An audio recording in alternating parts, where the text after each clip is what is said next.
Hi, this is Shanah here, and in today's video I wanted to respond to a question or a suggestion that's been sent to me a couple of times on email, and it's bothered me for a while, and I think it's about time that I do a little bit of a video to give some insight for those people who don't have sufficient understanding as to what goes into the role of a Sofer, what goes into writing a Mezuzah, a pair of Tefillin, Megillah Esther, or a Sefer Torah. We're going to concentrate more on the Mezuzah, but all of the ideas that I'm going to be sharing in today's video will have an implication to the other items that a Sofer writes. The suggestion that was made is that a couple of people have sent me an email and said, this is a really good way for your husband to be able to earn a good panasa.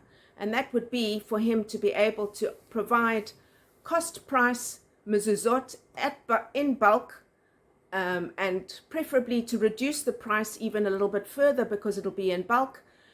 And whoever it is who would be purchasing would then have the opportunity to add on his profit and be able to make a nice amount of sales of his mezuzot. Apparently, there are a lot of people in the world who are wanting, presumably Yidden, Jews, who are wanting to have low-cost mezuzot. And in this video, I want to share a little bit of insight, a little bit of explanation as to what takes place, what are the costs involved. If you're wanting cost price, what are you regarding as cost price? So let's start right at the beginning. Behind me where I'm sitting, you'll see some of the books in my husband's library. And on the shelf, this entire shelf, actually if we start on this end, the Tanakh that's there, the whole mention of a mezuzah and the mitzvah of mezuzot, Tefillin also, are mentioned in the Tanakh, so it's also relevant to an extent. But all of the rest of the Sforim on this shelf are all about of Sofrut, on the topic of Sofrut. This is not all of the Sforim. Sefer is Hebrew for book, if you're not familiar with Hebrew. All of these Sforim are not how many a good experienced Sofer is going to need. Keep in mind that these need to be learnt and to be revised on a regular basis. In order to become a Sofer, you'll see on one of these books here, if you can read it, it says Samach Taf Mem Sofit, which is STaM. And to become a Sofer STaM, a Sofer will need to have a Sofer teacher. So let's just go back to just a few costs involved. There's going to be the cost involved of purchasing each of these Sforim, each of these books. There's the cost of having the bookshelf to house the Sforim, because you're not allowed to put those kinds of books or Sforim onto the floor. They have to be on a bookshelf somewhere respectable. There's the cost involved of all the shiurim. Now, if a potential Sofer, somebody who's learning Sofrut, is going to be learning in person, there's going to be a cost involved in traveling to the Sofer teacher. And in a little bit, we're going to look at some of the materials involved. So he's going to have cost for an apartment in which to have this bookshelf. You can't exactly, if you don't have sufficient income to live and to cover your basic expenses, you can't put a bookshelf like this in your backpack if you're having to, God forbid, but if you're ending up on the street, that wouldn't be appropriate. So you're going to have the costs involved in covering rent to house this bookshelf that'll have all of these Sforim. And remember, as I said, these are not all of the Sforim that are required in order to be an expert, experienced Sofer. Aside from the Sofer, you also need somebody who does the checking and somebody who prepares the Klaf. There are lots of other things involved. For now, we're just dealing with the person involved in the writing, which is the Sofer himself. So you'll notice in my hand here, that I'm using a kulmus, the back of a kulmus, in order to point to these Sforim. And we're going to come around the corner in just a minute and start to look at what are the materials involved. So once you've had your shiurim and you've covered the Sforim and the bookcase and the apartment in which to keep this bookcase with all the Sforim, now we're going to come to, if somebody is learning online, whoever's learning is also going to have a computer, an internet connection, all of the various details involved in being able to stay in touch online. You might have to have a cell phone and WhatsApp to keep in touch with the teacher, or an email. All of these things, all of this technology is necessary if you're living in an area where you're not able to get to the Sofer teacher and you're learning online. Then you're going to need technology as well as all of these Sforim. Obviously, the Sofer has to be respectable. He's going to need to have a table and a chair in order to either do his learning. He might need to have a stender for learning at long periods of time. There's going to be need for electricity, for light. But before we get into those other basics that are needed in the home, let's go around the corner. I'm going to show you some details of my husband's Sofer table. Just before we get there, just a couple of ideas to keep in mind as we're starting to consider the demands of those people saying we want cost price or low cost mezuzot, low cost tefillin, low cost Megillat Esther, low cost Sefer Torah even. Although there in a little bit we're going to come to a cheshbon issue that I have, cheshbon being an accounting issue, a mathematical issue, and we'll explain that in just a little bit. So mezuzah is mentioned in when you do Kriyat Shema, which we're going to do a minimum of twice a day. The mitzvah of mezuzah is mentioned at least twice, I think it is. The mitzvah of mezuzah is mentioned. A mezuzah contains 713 letters, which is the gematria of teshuvah, so it has significance, it has importance. In addition, I have to just cross-reference this with my husband and I'll correct this, but there are certain letters that are put on the back of the mezuzah. I don't know if that's taken into account in the 713 letters. For somebody who's a Sofer of Yirat Shamayim, he's not going to be writing a mezuzah in an hour. So somebody who's wanting to purchase a mezuzah for $40, keep in mind, for somebody like my husband, he takes 10 hours in order to complete writing a mezuzah that's kosher, and sometimes even more if it's going to be really mehudah. That's taking into consideration that it's going to be beautiful writing according to all of the halachot, probably with kavanah involved, with Yirat Shamayim. Keeping in mind all of these halachot, that's tremendous mind power having to take place all the time. And for that, somebody is requesting to do that to pay the Sofer $40 or less, if they're wanting just cost price. That would be, if it's 10 hours to write the mezuzah, that it would be $4 per hour. We still haven't got to cover costs. Let's keep in mind, moving on a little bit more, the tefillin, I've written down all the numbers, which is why I'm looking down from time to time. The tefillin contains 1,594 letters in the parchment that's found in each of the boxes. So there's a box that would be on the head and a box on the arm. So you'd have to double that for how many letters are involved in writing a pair of tefillin. And that includes approximately 5 mezuzot, the worth of about 5 mezuzot of the amount of letters of writing.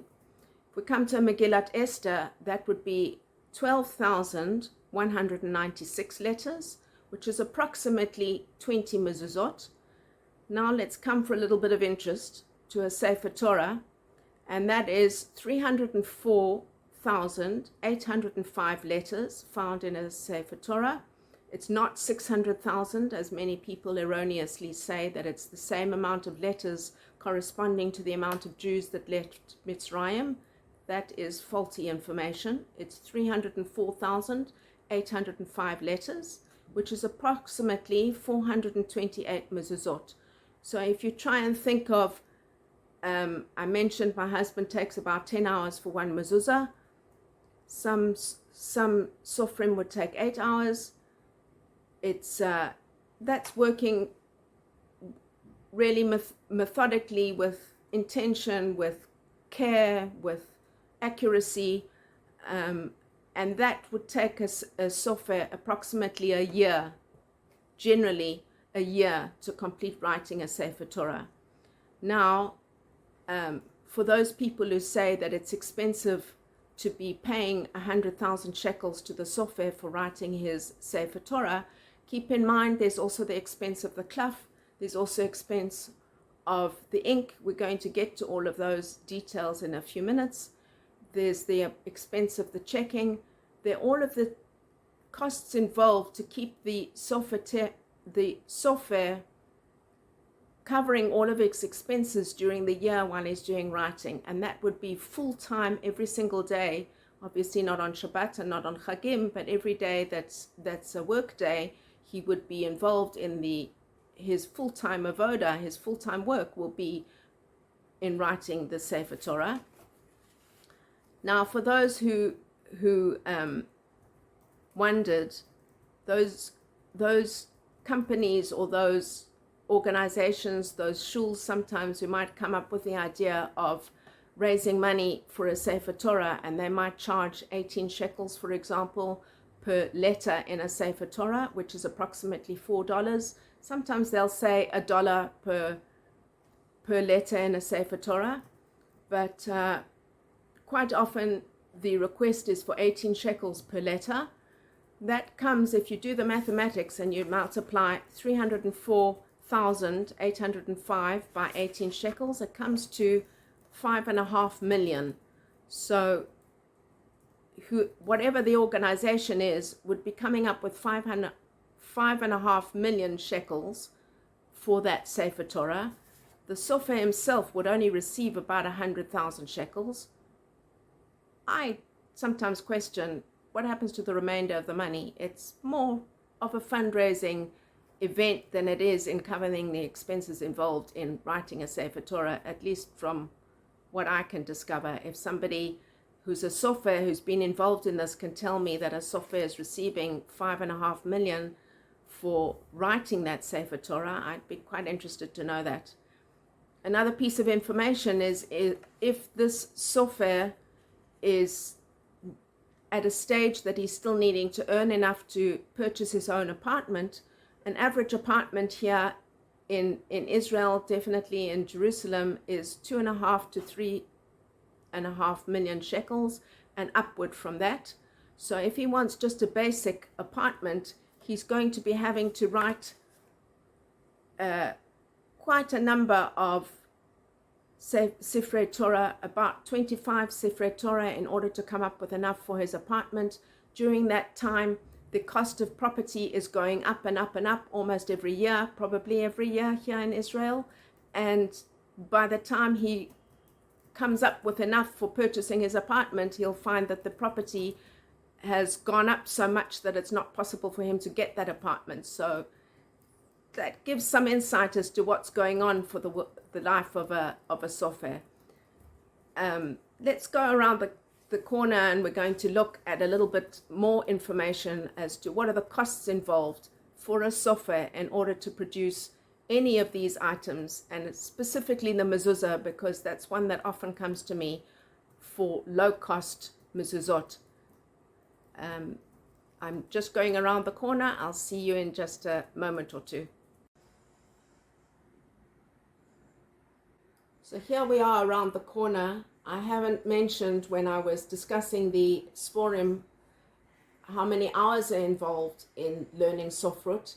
It can take anything from a year, 2 years, and upward from that in order to become a competent Sofer for somebody who's really taking it seriously and putting in dedication to become a Sofer STaM. There are people who do much shorter courses, but as we often say, you get what you paid for, and that could be maybe why some of the Mezuzot that are coming out here are of lesser quality. Let's have a look at this Sofer table and all of the materials and things that are involved here. So here you can see there's a Mezuzah here, which is on the Klaf. So there's going to be a cost involved of the Klaf itself, the parchment.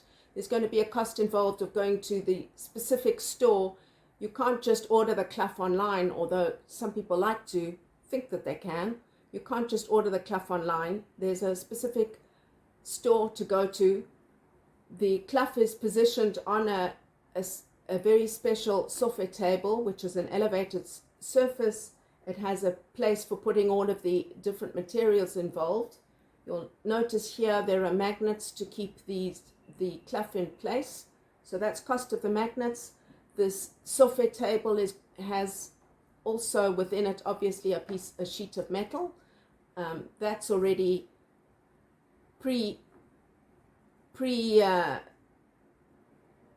designed.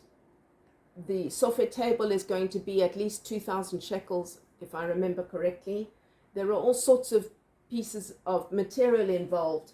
The Kulmusim, these come from turkey feathers. In the various stages of cutting them, of cutting different sizes for each of the different letters requires different size of the Kulmusim, and they're positioned into bottles that have vinegar inside to help to soften the Kulmusim.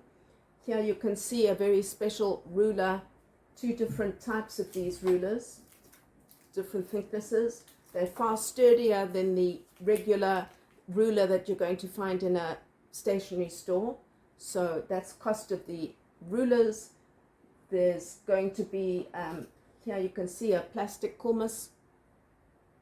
If a Sofer might be using a plastic kulmus, they might also be using a metal or a ceramic kulmus, and those are going to be more expensive.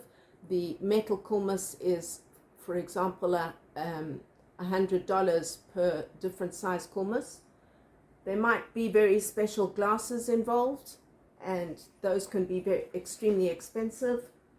This Sofer table has almost like a mini stender over here that can be used for positioning the example of the text of the Mezuzah. Every letter is looked at, every word is sounded out by the Sofer. So that's positioned either up here or otherwise next to the Sofer. You're going to see here also the special ink that's involved and the containers for putting the ink. It's not regular calligraphy ink. It's not even artist's ink. It's an ink that's specific according to halacha for a Sofer only. You're going to see a Sofer might also use a special device like this for measuring the humidity in the area. They might also be using a humidifier to help to make sure that their writing can be, their kulmus can glide or slide across the parchment correctly as they're writing each of the letters according to all of the halacha involved. There's need for appropriate lighting. There's need for blades in order to cut the Kulmusim. There are all sorts of details involved. Keeping in mind again that each of these Mezuzot has to be written in a specific order. It takes a length of time to prepare, to write each Mezuzah.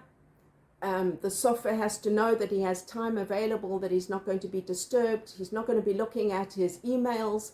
He's not going to be answering telephone calls. He can't be going shopping. He can't be doing any of those things because he needs to be working for a good chunk of time, completely focused on the Mezuzah, completely the extent of his concentration while he's writing has to be, as I mentioned, he's constantly saying out the word that he's saying. At the beginning, he's going to say a specific tefillah. It's tremendously holy work that he's involved in. So there's a lot of dedication involved. There's certain pencils that might be involved. If a Sofer is learning like my husband does and gathering other documents or examples of any of the learning materials or documents that he receives from his Sofer teacher, all of that gets stored on a USB device. So as you can see here from this table, there are many expenses involved. That's while the Sofer is just doing his writing. Then he still has to go and take the mezuzah to be checked. If it's, God forbid, there's a mistake and he has to come and correct it, then there's certain procedures involved, there's more time involved, and all of that is required in order to produce Kosher and Mehudah Mezuzot for us. Now, just to give you a little bit of insight as to how important that is, as I mentioned at the beginning, we mention the mitzvah of mezuzah every day when we recite Kriyat Shema, and that they have tremendous value and tremendous, I can't think of the appropriate word to express just how important the mezuzah is in ensuring our protection and blessing for our home. As an example, I've moved quite a number of times, and here in Israel as well, and two of the apartments that I lived in unfortunately had break-ins, and later on when we went and checked the mezuzot, we discovered that both of those apartments had problems with the mezuzot. Both of those apartments, there were situations where the landlord or the person I was renting from when I shared an apartment had not permitted us or permitted me to be able to check the mezuzot ahead of time. And once checking the mezuzot, we discovered that there were either missing mezuzot, there were problematic mezuzot, or in one of the apartments the mezuzah was upside down. And it certainly turned our life upside down when we discovered on a Shabbos that we lost a considerable amount. So I would say, if you're wanting low cost or budget, or you're needing to look at money management, a mezuzah is not the place to be doing your reducing of costs. There are expenses involved for the Sofer, there's time involved for the Sofer, there are all sorts of details, not to mention the respect and the value we need to be giving to what the importance is of a mezuzah. I hope that gives a little bit of insight. I hope it will explain why I get so upset when I hear people saying that we're wanting cost-price mezuzot. Well, what are the costs involved that you're going to be considering to be cost-price mezuzot? And why are you denying a Sofer what he needs in order to cover his daily expenses? The problem with demanding and requesting cost-price mezuzot is there's risk that the Sofrim, who really are Yirat Shamayim, who are going to be taking that 8 and 10 hours to write the mezuzah for you, are likely to be leaving. In fact, there was a Sofer who was an outstanding Sofer in Beit Hareli who checked our mezuzot. It took us 6 months to find a set of kosher mezuzot to put up on our doorposts. And that Sofer that we took our mezuzot to be checked ended up leaving Sofrut and becoming a graphic designer because of the fact that too many people want cost-price mezuzot. So if you really are taking this Elul seriously leading up to Rosh Hashanah, please take the mezuzot seriously. When you're reading your Kriyat Shema, I hope that this little video will give you a little bit more insight, that you can have a little bit more gratification and respect both for the Sofer and what's involved in the mezuzah and the importance of the mezuzah, and perhaps change your attitude towards Sofrut in the direction of having more respect for the one who gives us these mitzvot, and for the importance of the mitzvot and what it can do in our lives to bring us blessing, to bring goodness into the world and peace in the world. And with that, I wish you Ketiva v'Chatima Tovah, a life and a year of health and blessing and everything good that is revealed, visible, and manifest. And if you have any questions or any comments, put them in the comments below. If you haven't yet done so, please subscribe to the channel. Click on that like button and the little bell to notify you when I bring out another video.